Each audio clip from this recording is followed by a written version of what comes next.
Welcome to Beyond the Spinal Fusion, the Endoscopic Spine Revolution podcast, your premier source for advanced non-fusion spine solutions. Before we begin today's episode, please listen to our medical disclaimer. The information provided in this podcast is for educational and informational purposes only. It is not intended to be a substitute for professional medical advice, diagnosis, or treatment. Always seek the advice of your physician or other qualified health provider with any questions you may have regarding a medical condition. Never disregard professional medical advice or delay in seeking it because of something you have heard on this show. Thanks for having me. I'm really excited to get into this one. Yeah, I'm so glad you're here because today we are taking a deep dive into something that honestly, it sounds a little bit like science fiction. Oh, absolutely. It really does. Right. Like, imagine a surgeon needing to fix a pinched nerve deep inside your lower back, but instead of, cutting through all the thick muscles of your spine, they actually drill this tiny millimeter-wide tunnel straight through your hip bone just to slide a camera in. Yeah, the Transiliac approach. It's incredible. It is wild, but it's a very real, highly advanced technique happening right now. So today, we're pulling from clinical guidelines, surgical frameworks, and expert orthopedic sources to answer one really massive question for you. Who exactly qualifies for endoscopic spine surgery? Right, which is also known as full endoscopic spine surgery, or FESS for short. Okay, FESS. Got it. And, figuring out who gets the green light for this procedure means we have to bypass all that dense medical jargon because before we can even understand who gets the surgery, we really have to look at what the surgeon is actually doing mechanically. Yeah, because the patient selection criteria are, incredibly strict, right? Oh, unbelievably strict. And that strictness comes entirely from the physical limitations of the procedure itself. So let's break that down for the listener. Think of it this way. Let's say, you need to get a grand piano out of a house. Traditional open spine surgery is essentially like bulldozing the entire front wall of your living room. That's a really good way to put it. Right. Because you're making this massive incision, you're stripping thick layers of muscle right off the bone and completely removing the lamina, which is like the bony roof of your spinal canal. Exactly. You get the piano out, sure, but the structural damage to the house takes months to repair. Exactly. But FESS, on the other hand, is like having a specialized team disassemble that piano from the inside and carefully pass it out piece by piece through the mail slot.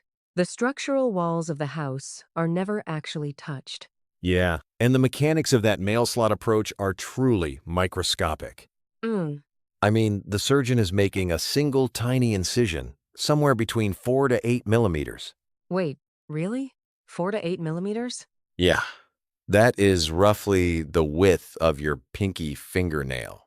It's tiny. That blows my mind. Right, and through that tiny opening, they insert what is called a uniportal working channel endoscope. Uniportal, meaning one portal. Exactly. It just means everything goes through one hole. The high-definition camera, the light source, and the actual surgical tools, they all go through this one single narrow tube. They are not making multiple holes in your back.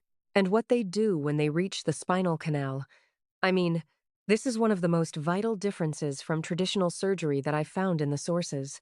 Oh, absolutely. The ligamentum flavum. Right. Normally, a surgeon often has to cut away the ligamentum flavum.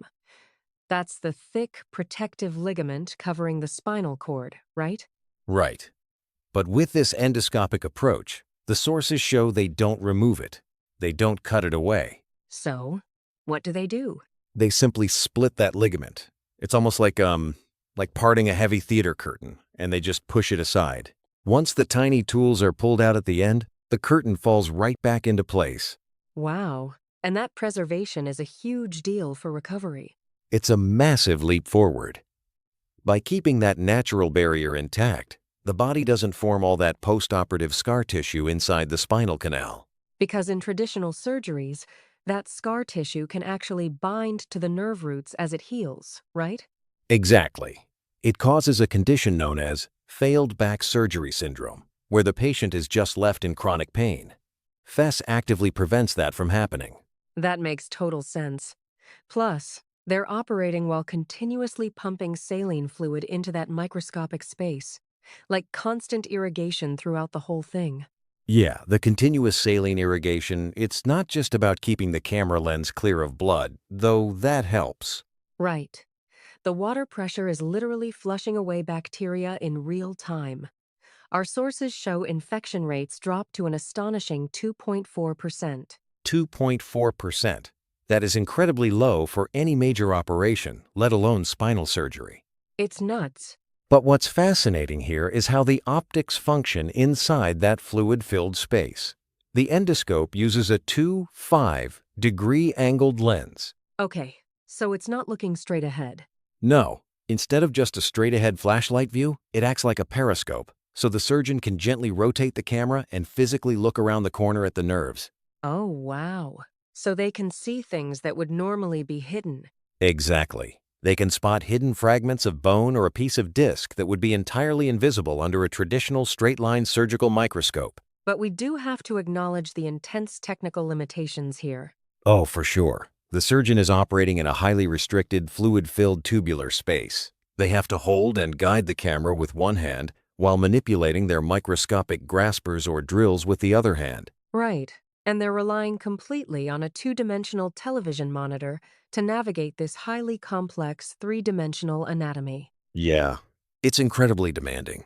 And like you said, they only have one hand free to do the actual fixing. Exactly. Because the surgeon is working in such a constrained space, they cannot just open you up and poke around to find the problem like they might in an open surgery. They have to know the exact millimeter they are targeting before they even sterilize your skin. Yes, and that leads directly to the strict criteria for who actually qualifies. So, what does this all mean for you, the listener, who might be sitting at home right now with an aching back? Well, it means the specific type of pain you are experiencing acts as the very first filter. Okay. The ideal candidate for an endoscopic spine surgery does not have vague, shifting, or generalized backaches. So, like, a broad, dull ache stretching across your lower back doesn't qualify? Right, because that doesn't give the surgeon a specific millimeter-sized target for an endoscope. To be a candidate, you must have radicular pain. Okay, let's unpack this. Radicular pain. It's a term that totally dominates these clinical guidelines. How is it different from just a standard bad back? Radicular pain is distinct and highly localized. It is a sharp, shooting, or electric-like sensation that travels down a very specific nerve path. Ah, okay. Like sciatica? Exactly. If it's in your lower body, you know this is sciatica. That pain shooting down the back of your leg, sometimes all the way to the foot. If it's in the neck? If the issue is in your neck, it's called brachialgia. That's sending lightning bolts down your arm or into your fingers. That specific radiating path is basically a map. It tells the surgeon exactly which nerve root is being compressed? Exactly. Okay, wait. I have to stop you there and push back on this timeline a bit. Sure. We are talking about a surgery with a 2.4% infection rate, where you don't damage any muscle, and you can go home the very same day. Yep. So, if a listener has that exact shooting electric pain right now, why on earth are we forcing them to suffer through months of alternative treatments? Shouldn't we just fix the mechanics immediately and get them out of pain?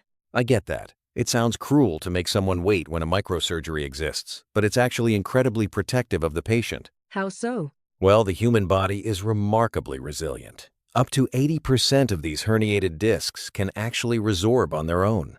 Wait, 80%? They just heal? Yeah. The body's immune system recognizes the herniated jelly from the disc as foreign material, attacks it, and naturally shrinks it over time. Oh, wow. So, any reputable surgeon will require a strict prerequisite of failed conservative treatment because the goal is always to avoid surgery entirely if the body can heal itself. Okay, so the patient has to go through a gauntlet of non-surgical care first. The guidelines mandate 6 to 12 weeks of exhaustive treatment. Right, and we aren't just talking about resting in bed. You have to do targeted physical therapy.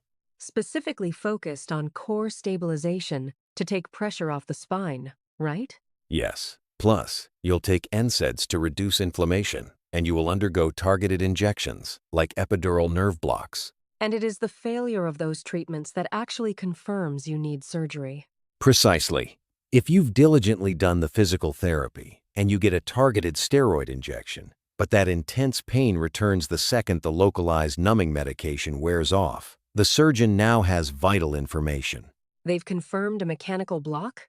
Yes, mechanical block. That means there is a physical, immovable piece of bone or a hardened herniated disc mechanically crushing the nerve. And medication cannot dissolve a bone spur. Exactly. Once a mechanical block is proven, you transition from a physical therapy patient to a surgical candidate. But even if that patient fails physical therapy and confirms the mechanical block, the surgeon still has a massive problem, right? Finding the exact target. Right. You mentioned the camera is the width of a fingernail, and our sources explicitly warn against relying on MRIs alone for this.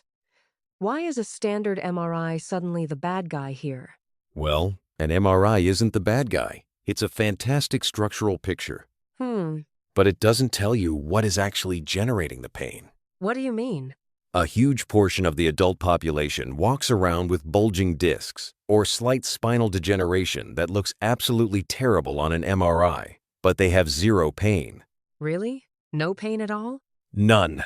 So, if a surgeon operates based solely on an MRI finding, they might use their tiny endoscope to perfectly repair a bulging disc that wasn't actually the thing causing the patient's sciatica in the first place. Oh, wow. Which is why the clinical guidelines require a tri-component diagnostic protocol. It's like serious detective work. It really is. They combine your clinical history, your physical exams, and advanced imaging that goes way beyond a static MRI. Right. They use dynamic flexion and extension X-rays, where you are literally bending forward and backward while the X-ray is taken to check if your vertebrae are sliding around when you move. Exactly. And they use CT scans because an MRI doesn't show bone density well, but a CT scan will highlight calcified bone spurs that might block the camera's path. And they even use EMGs. Yeah, the EMG, or electromyography, is crucial. It tracks the electrical motor nerve conduction. Testing the wiring, basically. Yes. If a nerve is being crushed in your back, the muscle in your leg isn't getting the right electrical signal. The EMG acts like a circuit tester, showing the doctor exactly which wire in the wall is shorting out. Makes sense. And if all of those tests still don't give the surgeon a perfect, undisputed bullseye, they bring out provocative discography. Yeah, provocative discography. Which sounds intense, but the logic behind it is brilliant. Under live X-ray, the doctor uses a needle to inject a contrast dye directly into the center of the suspect's spinal disc, under very specific pressure. Right, and the goal here isn't just to take a picture of the dye. The goal is to intentionally provoke your pain. To intentionally hurt you? Well, they are looking to reproduce your concordant pain.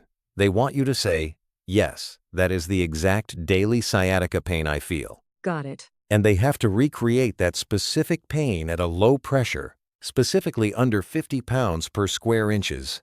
If injecting that suspect disc at low pressure recreates your exact agonizing leg pain, the surgeon has definitively proven that specific disc is the culprit.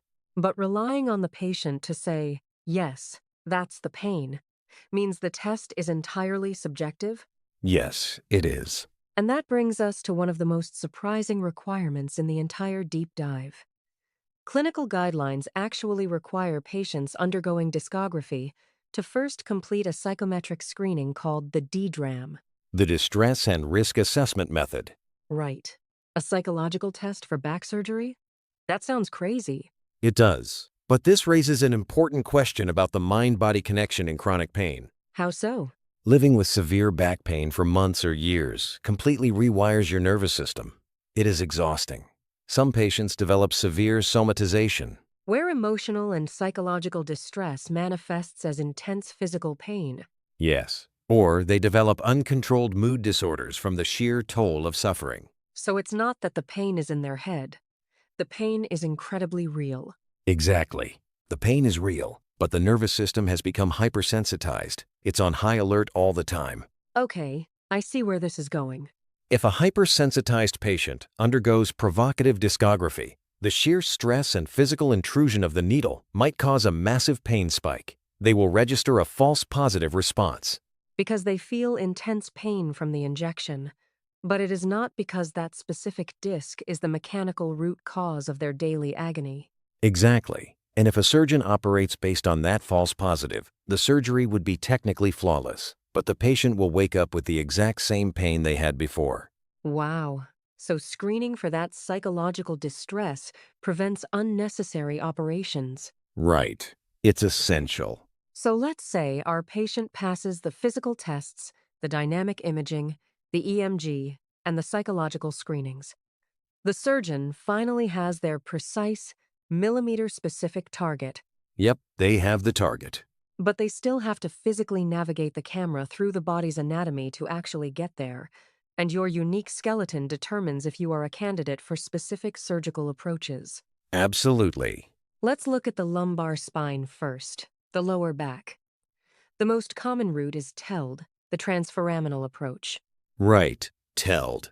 This is ideal for levels L1 through L5. The camera enters through the side of your spine. And it enters through a very specific natural window called Kambin's triangle. Kambin's triangle? Yeah. It is a small triangular anatomical safe zone, located right between the exiting nerve root and the traversing nerve root. Okay. By sliding the camera through this natural gap from the side, the surgeon entirely bypasses the thick structural muscles of your back. They don't have to cut muscle at all. But the side route has limitations, right? When you get down to the very base of the spine, the L5S1 level, the pelvic bone physically gets in the way. Yeah, it does. Specifically, the iliac crest, which is the top of your hip bone, blocks the camera. You literally cannot get the rigid tube past the hip to reach the spine from the side. Exactly. So surgeons switch to ILD, the interlaminar approach. Instead of the side, they go in through the back, carefully navigating the camera between the lamina bones to reach the pinched nerve. And if we connect this to the bigger picture of anatomical challenges, we have to talk about the Transiliac approach. Oh, this is fascinating. This is what we teased at the very beginning of the deep dive. Sometimes a patient has a deep-seated herniation at the base of their spine, but their pelvis sits unusually high. Right, so the surgeon cannot go through the back safely, and the high hip bone completely blocks the side route. Which means the herniation is essentially locked in a vault. And rather than doing a massive open surgery to tear the vault down, the clinical data shows they take an extreme, highly effective shortcut. They drill through the hip. Yes. They take a specialized drill and bore a tiny 8mm window straight through the pelvic wing, the ilium bone itself. They slide the camera through the hole in your hip bone to reach the spine on the other side. It perfectly illustrates the length surgeons will go to avoid tearing down the structural muscles of the spine. It is a stunningly elegant solution to a complex anatomical blockade. It really is. And we see similar specialized mapping when we move up to the cervical spine and the neck. Oh, the stakes are exponentially higher there. Definitely, because you are operating millimeters away from the spinal cord itself, along with the trachea, the esophagus, and major arteries. So what are the routes? The surgeon essentially has two choices: an anterior approach, going through the front of the neck, or a posterior approach, going through the back. Right, the anterior approach, AESS. It's excellent for herniations sitting dead center in the disc. But because you are going through the front, the surgeon actually has to remove some of the healthy disc material just to reach the herniation behind it. Yeah, that causes about a 1 millimeter loss in overall disc height. But the bigger issue is the pathway itself, right? Right. To get the camera in from the front, the trachea and the esophagus have to be gently retracted or moved aside. And that creates a risk of transient throat pain, swallowing issues known as dysphagia, or even permanent voice changes after the surgery. Which is why candidate selection isn't just about reading an X-ray. It's about understanding the patient's entire life context. Here's where it gets really interesting. Because of those specific risks to the throat and voice, the surgical guidelines adapt based on your career. Exactly. If you are a vocal professional, like a singer, a stage actor, a public speaker, or even a teacher, Surgeons will specifically steer you away from the front of the neck. Yes, they will opt for the posterior approach, PESS. Right. Going through the back of the neck is technically more demanding for the surgeon, but it preserves the disc height. You only lose about 0.5 millimeter. And most importantly, your vocal cords and swallowing mechanisms are entirely spared. That makes total sense. But for all these incredible pathways, we also have to address the absolute red flags. Right, the contraindications. We know the routes in, but what anatomical or lifestyle factors slam the door shut on this surgery completely? Like, who is definitively not a candidate for an endoscopic approach? The sources outline strict contraindications. The absolute biggest exclusion is segmental instability. Okay, remember those dynamic x-rays we talked about, where you bend forward and backward? Exactly. If those images show your vertebrae are sliding back and forth by 3 millimeters or more, the endoscopic door is closed. Because if the bones are sliding 3 millimeters, the spine is fundamentally unstable. Right. A tiny camera simply removing a piece of a bulging disc does not fix the instability. At that point, a structural fusion is absolutely required to physically bolt those sliding bones together. What about deformities? That's another major red flag. Severe spinal deformity, like scoliosis. If a patient has a spinal curve exceeding a 10-degree Cobb angle, the spine is mechanically misaligned. So using a micro camera to fix one disc in a spine that is leaning at a 10-degree angle is basically like putting a Band-Aid on a collapsing bridge. That's exactly what it is. The guidelines also definitively exclude patients with severe central canal stenosis, where the entire spinal canal is choked off from all sides. Right. Or active spinal infections. Or unhealed spinal fractures that require cement stabilization. You cannot fix those with an 8-millimeter tube. Nope. But, let's say your spine is perfectly stable and you have no major deformities. You still aren't cleared for surgery just yet. Because this is where patient accountability comes in. Exactly. FESS is a microsurgical technique. The success of that tiny incision healing perfectly is directly dictated by your overall physiological health. Patients must undergo rigorous preoperative optimization.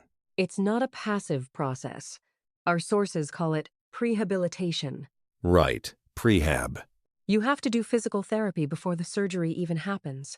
You are building up your core support and doing neurological training so your brain knows how to balance your body the second you stand up after the operation. And you also have to manage your medications tightly. Like NSAIDs. Yes. If you take long-acting NSAIDs, like meloxicam for arthritis, you must completely stop taking them up to 10 days before the surgery to eliminate any hidden bleeding risks. Wow, 10 days. And perhaps the strictest lifestyle requirement of all complete smoking cessation. Oh, this is huge. Nicotine is a potent vasoconstrictor. It literally shrinks your blood vessels. Right.